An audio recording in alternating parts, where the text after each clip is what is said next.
who's joining. Give us a few seconds. We are setting up. Very, very happy. One of my favorite humans. You know, how often do you get on the call with your favorite human? Well, that's what's happening for me right now. As Marc is on Facebook, I'm gonna just say a few words to introduce these calls. My name is Alex. I facilitate teacher training on breathwork. I enjoy inspiring people by having these amazing conversations with people that I respect, that have an interest in breathwork and other modalities that get people to get out of the conditioning, out of the stories that they tell themselves. And what we now you can close the Facebook now that you've done that. Okay. Yeah.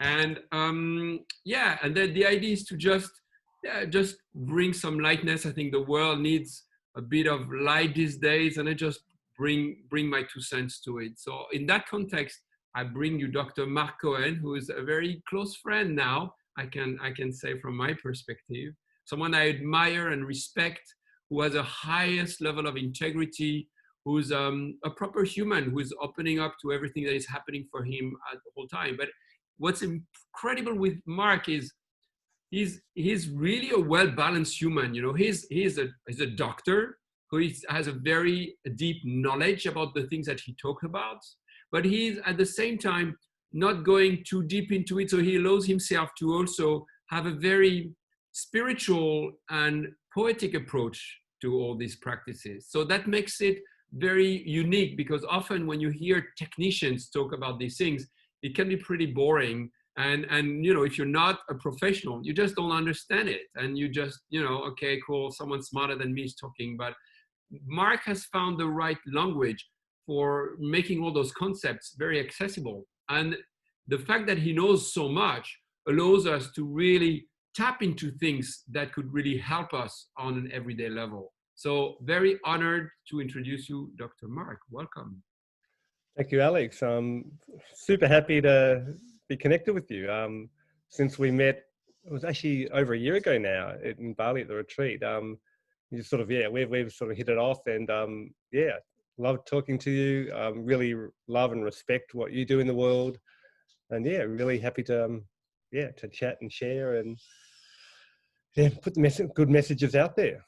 So Marc, what is alive in you right now? What would you like to start with? What's happening? Well, right now for me, I'm creating. I feel like I'm in tune with the seasons. Like, so spring, I was designing a whole lot of products and things in my home. And start of summer, I had all these prototypes, and now I'm getting ready to yield a harvest. So right now, I've got a whole lot of different businesses that all have physical products. Well, not all physical products, but so I've got children's books, I've got water filters, I've got Kombucha Vinegars with all physical products. I've got the online academy, and they're all coming online, about to be sold. So they're not, I'm not promoting them yet, or I'm telling people about them. They're not able to ship yet, but all the production is in place.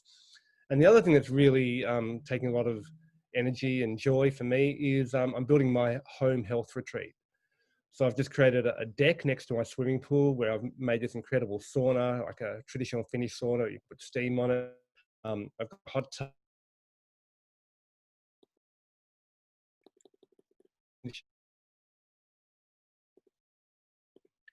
About 6 or 8 hammocks so people can lie on.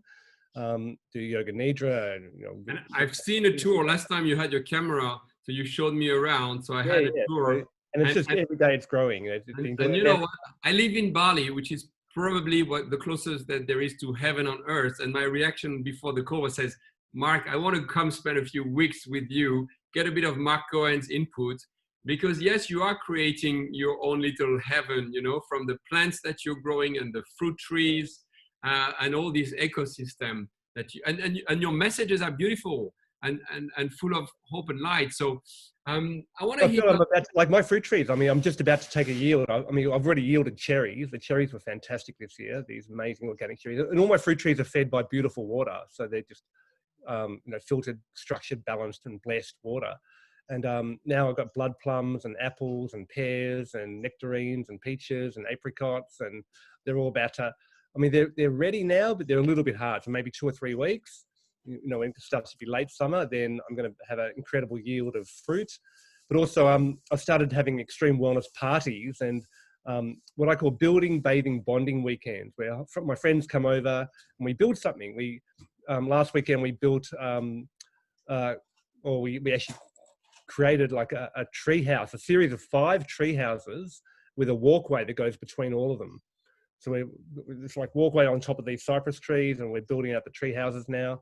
So that's a lot of fun. But now I'll be building earth bag walls. I've got a yurt already. I'm going to have a teepee with earth bag walls around it to secure the teepee site. So yeah, I'm doing a lot of construction in the physical world, which is great. It gets me off my screen, and we've got beautiful daylight savings here, long hours. So I'm getting out. I'm getting fit. I'm lifting heavy loads and digging in the earth and tending you're embodying living now, because we're all constantly trying to project what the future would look like and preparing and earning and working hard, but you're really embodying this. Okay, now is the time to enjoy. It's not tomorrow. That's it. And it's summer, and it's getting into late summer. So summer's a time when you're working, and then you're starting to get a harvest. You're starting to get a yield, and I'm feeling that. So I'm having it's not just building the health retreat at home that's so much fun, but it's having my friends and community help me do that. So even the building process is part of the fun. So we build something, but then we hang out, we turn the sauna on, we turn the hot tub on, we break out the kombuchas, and we cook up a feast, and yeah, we enjoy it. So it's Marc, the process is part of the wellness experience. You said something that I want you to explain to everybody, because I think it's the core of your work, and then we can go in any direction from there. What is extreme wellness, and what do you understand behind that, and what's the point of extreme wellness? So for me, extreme wellness is about being extremely well, which means you can be extremely comfortable in any situation. So no matter what the world throws at you, you can actually tolerate it. You've got great resilience, and you can find extreme comfort in any situation. But also, you do it with a sense of childish wonder and fun. And for me, fun is really important. Finding the fun in any situation. So that becomes a focus. So there's resilience against stress, but it's also a real enjoyment and a wonder and a continual growth and a continual expansion is part of the extreme wellness sort of philosophy that I'm promoting. And that involves often putting yourself under stressful situations, but doing it controlled and consciously. So, whether you're in a sauna or an ice bath, or you're doing a yoga stretch, or you put yourselves in these situations, which could be potentially life-threatening. You're too long in a sauna, you'll die. You're too long in an ice bath, you'll die. Holding your breath for too long, you'll die. But you're in full control. But what it does, it allows your body to freak out a little bit and say, oh my God, I have to cope with this. And then it builds your resilience. It builds your capacity to cope with stress. And even the fact of, going into a cold shower, jumping into an ice bath, you practice putting yourself in an uncomfortable situation and then relaxing, controlling your breath and just relaxing into it. And that gives you practice against procrastination of doing things you don't want to do. So then the next time there's a job you don't want to do or a conversation you don't want to have, you're just used to, okay, this needs to be done, I'll just do it. Mm-hmm. And you can just then go off and do it. So, these practices, you can make them a lot of fun. So, going and, an ice bath, it's a challenge to get in, but when you're in the sauna and you're really hot, the ice bath is the contrast and it's actually really enjoyable. And you go back to the sauna and back and forth and, it creates a great contrast, but it's freaking your body out. And by freaking your cells out and your mitochondria out, they then have to clean up their act and declutter themselves. And that makes you more efficient in everyday life. And it also makes you more resilient to other stresses that are outside of your control. Marc, there is plenty of science on fasting, where all of a sudden you are not putting food anymore. Would you say all the other extreme practices, holding the breath, the kumbhaka in pranayama, or the ice bath, do you feel that to some level we're doing the same at a different level in terms of cleansing of the cells? And is there any science supporting that? Absolutely. Yeah. And very similar. I mean, I have this philosophy or, this extreme wellness program that I promote where you're going through the extremes of of water, glucose, oxygen, temperature, and carbon dioxide. And going through those extremes. So water, you can dehydrate yourself. You go to a sauna and you get really thirsty. And then when you have really good water, when you're really thirsty and when you have a drink of water, it's like, wow, this is amazing. You have this new relationship with water. And especially when the water is high quality. And I've created a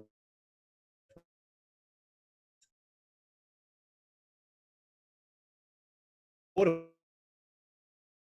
So you really appreciate, being thirsty and then quenching that thirst. So, filtering and flushing your bladder goes to the extremes of water. Then feasting and fasting your bowel. So doing intermittent fasting and only eating when you're really hungry is really, really great. And then doing panting and holding your breath. So, you pant, so you're breathing more than you normally do, and you get, a little bit dizzy and very alkaline. Your blood becomes alkaline because you blow off all your carbon dioxide. And then you hold your breath, and it's the opposite. You're doing as little breathing as possible, and your blood becomes more acidic, and you get more carbon dioxide. So this is quite stressful to do, but when you do it under your control, your cells actually start to freak out. And this is where there is some science on this, where when your cells become hypoxic, the mitochondria become more efficient. So normally, and the analogy I like to draw is, if you're at home on the couch and you've got friends coming over and they're always keep on bringing you food, and there's some series on TV that you're watching and you're in your comfort zone and there's no reason to get off the couch. You've got enough food. People keep bringing you food and drinks and there's entertainment. You're just relaxed and comfortable, but it's probably not the healthiest thing. Your cells are like that most of the time. There's heaps of oxygen, there's heaps of glucose. They don't have to do much. They don't have to clean up their act. So if there's proteins that are, past the use by date, that doesn't matter. And just like if you're on the couch getting fed, there'll be jars in your fridge that go past the use by date, and the veggies in your veggie crisper in the fridge will start going a bit, floppy, and maybe the fruit bowl will start to mold. But you don't care because you got all this other food coming in. Well, your cells are like that. They have proteins that go past the use by date. They need to be, turned over. But if your cells have all got all the food they need, you don't need those proteins, and they let them sort of, rot there in the cell. But suddenly, if you stop bringing food in, so there's no food comes into your house, you get up and you go to your fridge and you look what's there, and the food that's unedible you'll throw out, and the food that's edible you'll start to eat. Well, your cells do the same. When they're hypoxic, suddenly they go, okay, well, these free oxygen radicals, and maybe we need to use them more efficiently. And these proteins that are misfolded, that are past their use by date, maybe they have to be broken down and rebuilt into proteins that work more efficiently. And your cells end up doing the cellular housekeeping. And when that happens, just like when your house is really organized and sorted, and if there's a job to do, it's easy to do. You know exactly where the tools are you need to do the job. Well, your cells are the same. When they've sort of decluttered themselves, then they work more efficiently. So by doing that occasionally, by making your cells hypoxic, forcing them to sort of clean up their act, then the rest of the time you've actually got more energy and you feel more alive, and you're actually able to do more because things are working properly. And hypoxic for everyone is when you lower your oxygen. So when I hold my breath, my CO2 level is going to go up and my oxygen level is going to go down. So that's what you're referring. So that's and you have to trick your body to do that, because your body doesn't like to go hypoxic. In fact, all your regulatory processes are designed to keep oxygen, to your brain and to your heart and lungs. So there's this trick that you can do where you hyperventilate first and you blow away all your carbon dioxide. And that is normally the stimulus to breathe. It's high carbon dioxide is what makes you want to breathe, not low oxygen. But if you get rid of all your carbon dioxide, then you can hold your breath and you don't feel like breathing, and you can actually drop your oxygen level. And the longer you hold your breath, the deeper the cleansing of the cells? Yes. Is there any study on free divers? Because they hold their breath 6, 7, 10 minutes. Is there any study that... 20 minutes now, yeah. But when they do 20 minutes, they have only pure oxygen. So they're a little bit different. Oh, there's different techniques that they use. I haven't specifically researched the mitochondrial changes in freediving. And they use a lot of techniques where they actually build up their carbon dioxide tolerance as well. They actually don't use the technique I just described. So they specifically don't blow Yeah. off their carbon dioxide But and you could become pass out. hypoxic You because could, they can pass out. And that's actually, you don't want to use that technique to hold your breath underwater, yeah. even though, I mean, I've done that with many, many, many people. And pretty much everyone can hold their breath for over a minute and mostly over 2 minutes using that technique. Yeah. You don't want to try it underwater because there is a chance you can go hypoxic and you'll just black out for a minute. But if you do it underwater, you'll drown. Same when you drive, these guys, this is a yoga mat practice or a sitting practice where you Yeah. just relax. And if you do pass out and you're lying on your yoga mat or you're seated, you'll start to breathe again and you'll be fine. But you really don't want to do this. Certainly when you're underwater, operating equipment or driving, etc. Yeah. And you do that as a daily practice? Do you have a breathing practice? I don't do it every day now. I mean, for a while I was doing it every single day and doing ice baths every single day. Now I do it sort of just on occasion when I've been feeling really good lately. Like really, I've got these kombucha vinegars that I've been having, and they're full of probiotic bacteria, but they're also full of these incredible medicinal herbs, and that makes me feel great. And that also, they're a bit acidic, but it alkalinizes my body. So yeah, I mean, I do the breathing practice, but not as often as I was. But although I love doing it, and it's it's great when I take a retreat or I'm doing something, teaching friends to do it because I do it with them, and that makes me do it. And at the moment, I'm sort of, not that I'm too busy. It's like I just forget to do it. I don't have a regular routine. And on the ice bath, is the same principle? Like if I push myself, let's say, okay, I go for the 10 minutes mark and I come out and I'm shivery, like I'm not okay, completely okay. Would there be also the same principles of cleansing of the cells? Well, I mean, there is, but you don't need to push it. I mean, I talk about you get to the point where you're comfortably uncomfortable. You don't want to get to the point when you're uncomfortably uncomfortable. So, and it's not necessary to push it. It's not about the time. It's about the feeling that you get. So you want to get to that point, and it's sort of like if you're doing a yoga stretch, there's a point where you feel the end of your stretch, but if you just breathe and focus, you're okay. You can be there comfortably. But if you push further, you're going to hurt yourself. You can pull a muscle, or you'll twinge a muscle. So you want to get to that point where you can do it comfortably. And if you just breathe and it's uncomfortable, but if you just breathe and focus, you're going to be okay. And that's the same with the hot, it's the same with the cold, it's the same with you doing stretching, it's the same with hyperventilation or breath holding. So you want to get to the point where, okay, I feel a bit weird, it's a bit outside my normal comfort zone, but I'm okay with it. You don't get any more benefit from pushing it. In fact, then you'll start to damage yourself. Just like if you try to push a yoga stretch further, you're more likely to pull a muscle. So you don't want to go into shivering. You want to No, that's right. In fact, if you're shivering, you've gone a bit too far. Okay. And you want to pull back a little bit.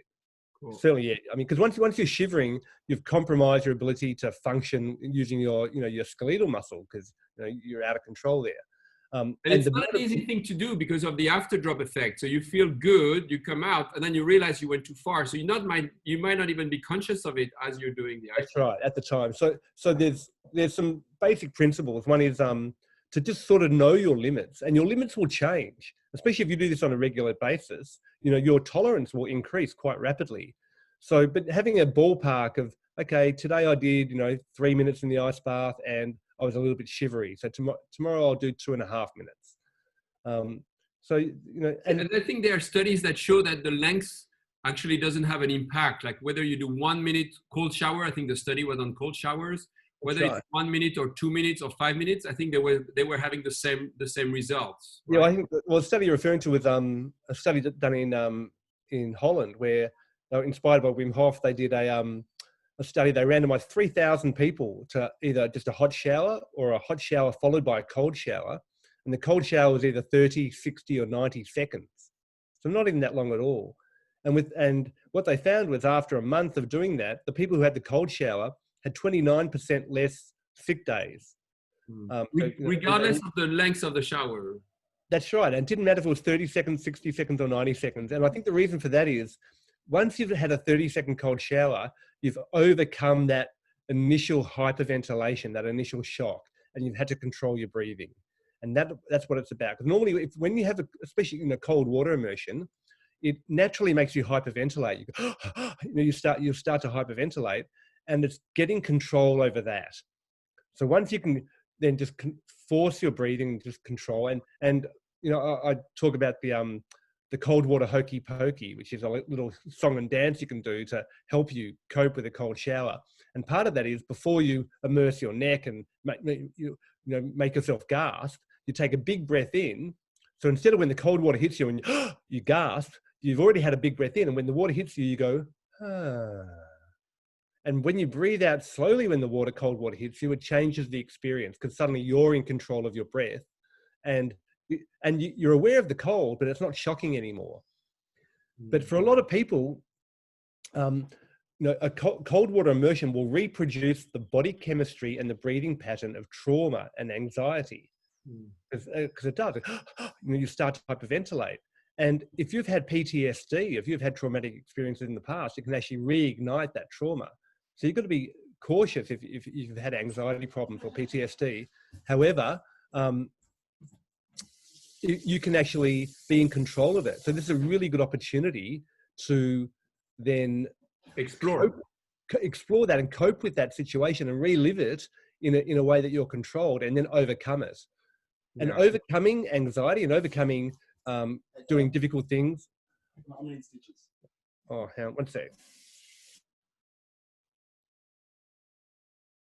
My son's got power tools. He's saying, "Oh, Dad, I hurt myself. I need stitches." I might have to go and stitch him up. He's not. Just put pressure on the wound, darling. Just leave us alone. Just wait another 45 minutes. Yeah. Pressure on the wound. If you need a break, let's take the break. That's all right. First aid, basic first aid. Put pressure on the wound. I mean, you clean the wound, put pressure on it, wait till it stops bleeding, then we'll suss out how many stitches he needs. All right. Good having a doctor for it. And breathe through your nose. Yeah. Marley, Marley, he's done a lot of Wim Hof breathing and ice breathing, and chuck some ice on it too. That helps.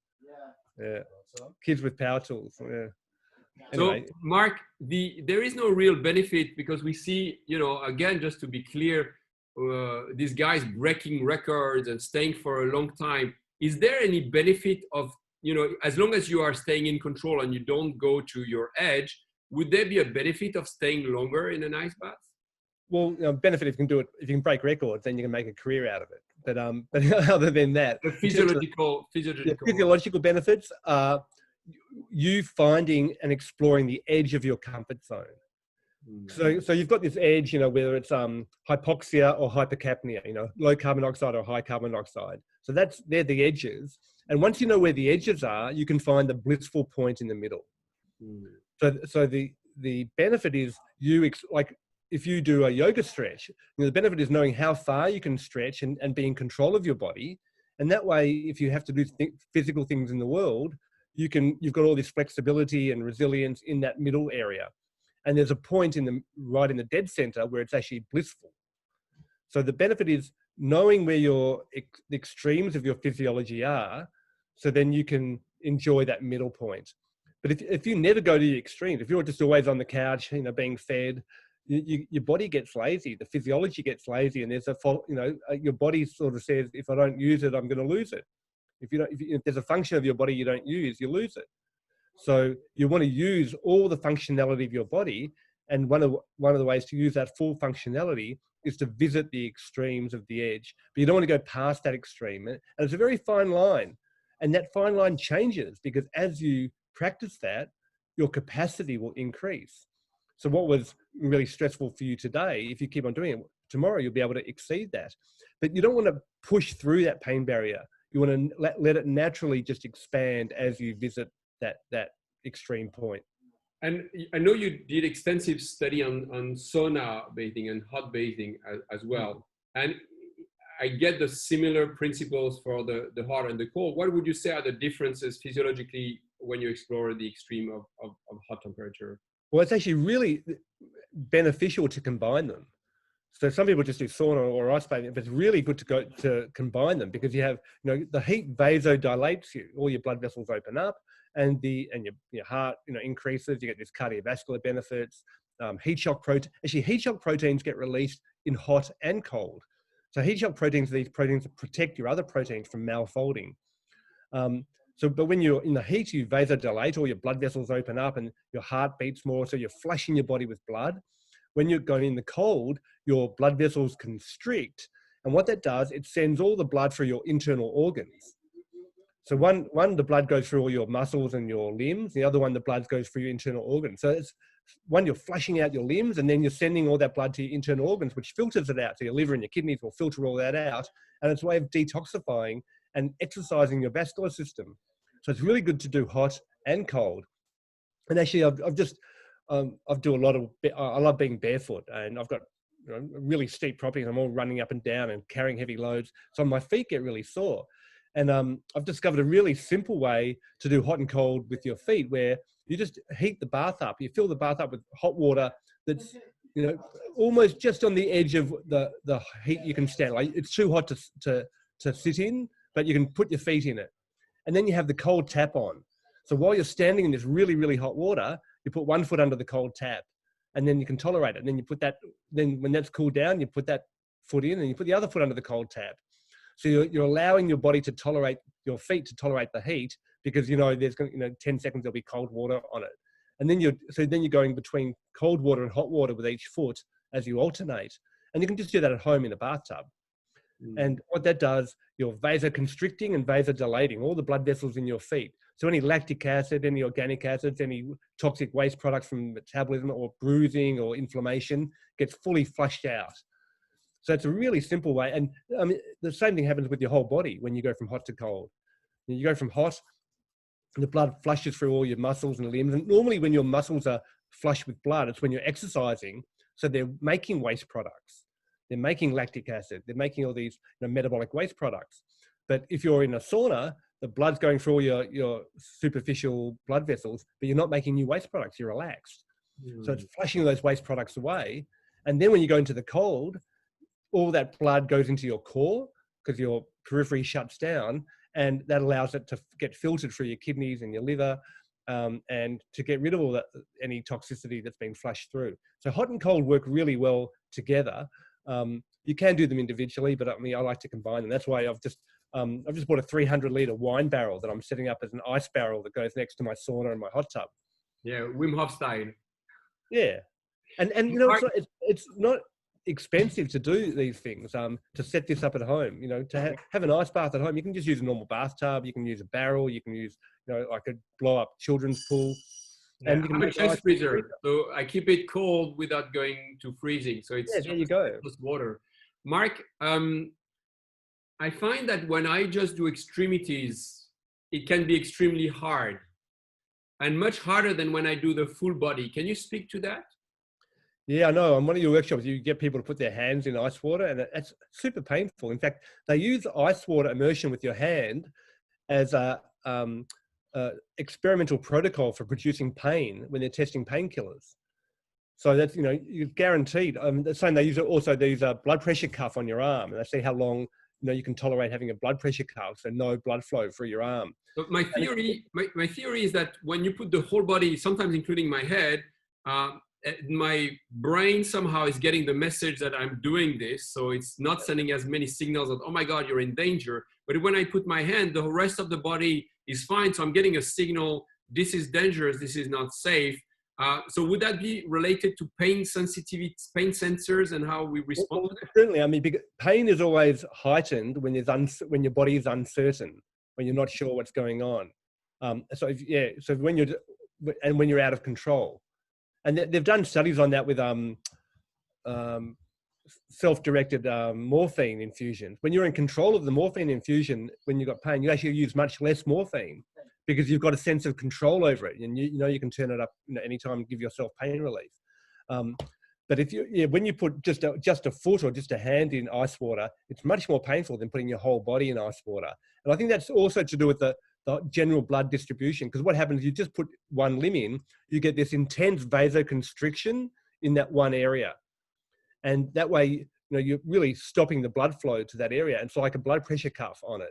There's no blood flow, so then that builds up lactic acid, and the nerves start to get starved of oxygen, and it hurts. Whereas when you do your whole body, you get generalized vasoconstriction, but there's still the blood flow trickling through.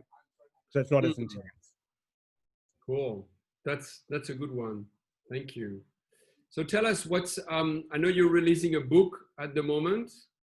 Yeah, I've got my next children's book. And I've just got the first copy here. This is Bing and Bang Begin.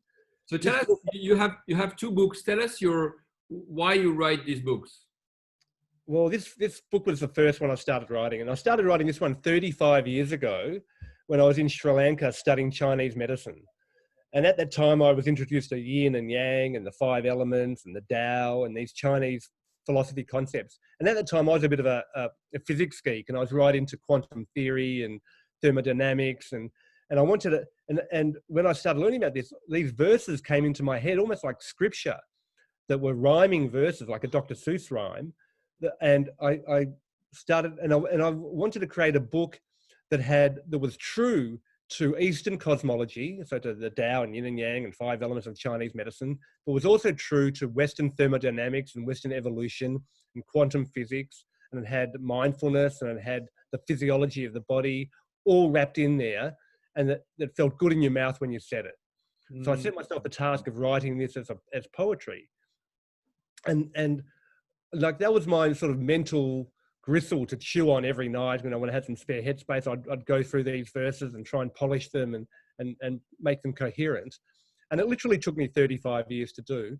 And about 10 years ago, I met an illustrator who is just this incredible, magical, but beautiful Steiner-inspired illustrator. And I knew she was the one that could draw this book. But at the time, I hadn't finished it. But I had another story, which is the first book I put out, which is The Beautiful Mare and the Boy Who Gave Thanks, which is this one here. So Kia Matic illustrated this one first. And that's also a really profound story about, it's 2,500 years old, the story. But the theme is that events in your life can be seen as either good, they can be seen as bad, they can be seen as neutral, or if you're open to discovery and you have an open mind, they can be the best thing possible and a source of gratitude. So that's the first story. And the second story is a creation story, and it's about love and everything, and nothing, everything, something, anything, and thinking.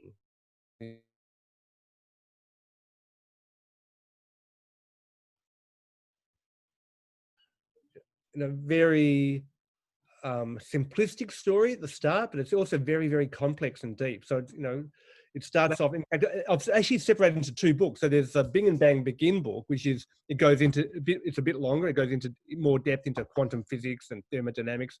And then the start of it is a book I call Love and Everything, which just has the beginning of that book. And it goes, I don't know if I can read it for you, but the pictures are stunning. It's going to be available. So these are the first production copies. I'm going to get the bulk copies in about 2 or 3 weeks. So pronoiapress.co. You can order those books. We put all the links in the notes for everyone to read. And they're available as an ebook as well as a physical book. But the idea of the physical book, these books, I've had them printed in offset printing. Oh, there we go. There's all, I don't know if you can see, there's foil inlay, and this is all inlay. It reminds me a bit of The Little Prince from Saint-Exupéry. Was one of your inspirations? Yeah, I mean, I love The Little Prince, although that this one's in rhyme and that's not. But it's sort of that. I mean, it's a timeless book with profound truths within it. I love the layers. You read it to a small kid, can read it and read it again as an adult and find things. So it's got, so I mean, I can recite some of it to you. So it starts off. Actually, so here it goes. So it starts off with a man and his son, or actually a man and his child, and the child saying, "Oh, hang on. Hey Dad, how did it start?" He goes, "How did what start?" "Everything. How did it all begin?" So this is the story. So it goes, before the earth, the moon, the sun, before the whole world had begun, before all time, before all space, before the start of the human race, before the first animals that live in the wild, before the first mother, before the first child, before the ground below and the heavens above, before all this, there was only love. And then it goes on, and love is the greatest, the ultimate way. And love is a metaphor for the Tao. Yeah, you'll be right. Also, I can put a stitch. Huh? Yeah, it needs a stitch. My son needs a stitch. Where is it? A leg? No, just a hand. He's got another one. Yeah, he's got another one. So yeah, so it goes into, you know, love is the greatest, the ultimate way, like the Tao, and love gets excited, love likes to play. At first, love was alone, there was nobody there. So when love felt lonely, there was no one to share. Still, love was determined, love remained true, and love began to imagine the things it could do. Because nothing came first, there was nothing to know, nothing to do, nowhere to go, nothing to play with, nothing to choose, nothing to fear, nothing to lose. Still, love wanted more, so love started to sing. And the sound of love's song brought about everything. And everything was so good, love sang with delight, and nothing was left, everything was all right. Then nothing and everything invented a game where everything changes and nothing's the same. Till everything linked in an intricate pattern, and suddenly something just started to happen. So, and it goes on and on. So these, you know, really, everything changes and nothing's the same. It's sort of like, Marc, I want your take on the situation that we're living today. Okay, so when I go into an ice bath, I feel the resistance every time. I feel the fear of getting into the ice bath every day, and I do it every day. And every day, I never want to do it. It's always that moment where I think maybe I don't do it. And the trick for me was to shift from fear to love and says, you know what? I know how it feels when I'm in there, and I love it. And I just put that in my head, and I can go in. And we are living in probably the time of our century where people have been the most in fear around the world. Yeah. And we are all trying to figure out how to get out of this situation. And the way the governments are, you know, dealing with it is by just making it go away. And they are struggling because, you know, as you always share, you know, viruses and bacteria are just part of our ecosystem. And there is no frontiers, there is no, you know, masks and anything we can do that is proving to be having any impact. And now it's shifting. So whatever we were doing is not working anymore. So I wonder, what is your take on how do we get out of this situation? What, you know, I give you the key to the world. What do you do? Well, I don't think you get out of it. You transform your interpretation of it. And I was really lucky. I came up with this when I was like 9 years old. And I read, you know, I was born in 1964, and 1972, The Limits to Growth came out. And this is a book that says, it actually said in 2020, the whole world's going to be destroyed, or we're going to break through to another civilization. And I figured, you know, there's a 50% chance in my lifetime, humanity is going to be destroyed. It's going to destroy itself. And there's a 50% chance that we're going to break through to a whole new civilization when the world is just going to be heaven on earth. And I don't know which one's more correct. And this is sort of like my book, The Beautiful Mare. In any situation, there's a really negative interpretation, there's a really positive interpretation. And it's up to your choice. You have the choice to focus on which one. And I realized, well, I mean, there's all these opportunities to fight against the apocalypse and, you know, the negative situation and battle against that. But I don't want to live my life fighting. I want to live my life loving and working towards what I do want. And what I want is worldwide wellness. For me to achieve worldwide wellness, and I set out this sort of task when I was a kid to say, okay, I need to be a wellness expert. So to do that, I had to study medicine and Chinese medicine and electrical engineering and do all this, you know, be a professor for 16 years and be a doctor and all that stuff. But I sort of had this idea that, you know, for me to work towards what I do want and focus on what I love and do that fearlessly, that helps that happen. It becomes a self-fulfilling prophecy, and it's a lot more fun. So it's the battle between what I call pronoia and paranoia. So paranoia is when you live in fear and you think everyone's out to get you, and they want your money, they want your sexuality, they want your time, they want your attention, and, you know, everyone's out to get you. And that's what most people live in at the moment, in a state of paranoia. There's also the opposite of that, which is pronoia. And that's the belief that the whole world is plotting to make you happy and there's nothing you can do about it. So whatever happens, it's actually there for your benefit. Now, both pronoia and paranoia are delusional. They're not true. The world is not out to hurt you. The world is not out to help you. The world just is. The world's neutral. But if you're going to be deluded, you can consciously choose your delusion. And paranoia, you're living in fear. Pronoia, you're living in love. And okay, you say, okay, I could be neutral, or I could live in love and just realize everything that's happening is for my benefit, and love what I do and focus on what I want to create in the world. And by doing that, I'm enjoying it. Because it's a lot more fun to live in pronoia, to live in the idea that everything happens for your benefit. And then it becomes a self-fulfilling prophecy. It starts to actually happen in your life. And now, you know, I've become a master manifester, because the things I can put out in my mind, I end up creating them. I have all these self-fulfilling prophecies. So yeah, right now, we're still I think there's still a 50-50 chance that the whole world goes into tyranny and you know, basically our lives are destroyed, or we go into total freedom and we have this incredible flourishing of human creativity and love and freedom of expression, etc. We haven't tipped either way yet. I think they're both 50-50 true. It doesn't mean you ignore what you're scared of. You still have to understand. So I think Lao Tzu said, know the masculine, but act from the feminine. So to know the masculine means you know the negativity, you know, you can explore and you understand the potential bad things, but you act out of love and with the presumption that everything's going to be good. Yeah, I love that your title is Apocalyptoptimist. Apocalyptimist, yeah. Apocalyptimist. So I know the apocalypse is coming, and I'm really optimistic about it. I'm always interested in the how, because, you know, those are great principles and great ideas, but, you know, how do you get there? Would you say that all the practices that we described before, ice baths, fasting, are kind of the way to train ourselves to experience fear, so that when it comes in, when we're watching the news or in everyday life, we kind of know what to do? Is that what, you know, moving exactly from... Right. Although I wouldn't recommend anyone watch the news. Of course. News, not news. In fact, what I've come to realize is the most valuable thing in the universe and the most powerful thing in the universe is your focused attention. It's the most valuable and most powerful thing, and everybody wants it, and they want to control your focused attention. And when you realize the power of your focused attention, you become really valuable where you're going to spend it. There's a line in my book where you know, thinking, and it talks about how wherever attention goes, energy flows. And that's, you know, a truism in sort of, you know, spiritual science.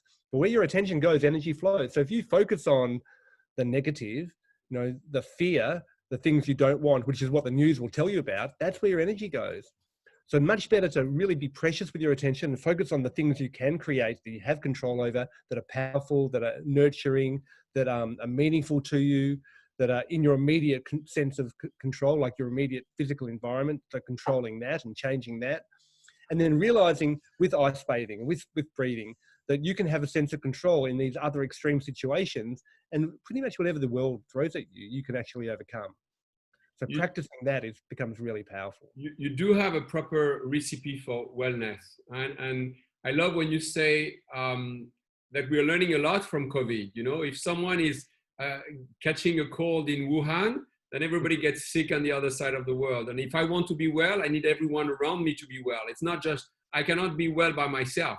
It is an ecosystem, and I'm part of that ecosystem. I am the ecosystem. And once I realize that, then I change my perspective to others that are not there necessary to be against me. We need to do this together. It's not like I can succeed by myself. I mean, wellness is about we, not about illness. Is about I. Wellness is about we. We're all in this together. Absolutely. So, Marc, we're coming. And it's been interesting because I studied. So I spent 38 years at university, and I studied so long, and Eastern medicine, Western medicine, electrical engineering, and nutrition and herbs and yoga, and I've been trying to summarize all this information, and it's coming out as poetry. So it's coming out in these children's books, and this recipe for wellness. It's a very simple poem, which is. I tell you why it's so powerful for me, because you meet people where they are.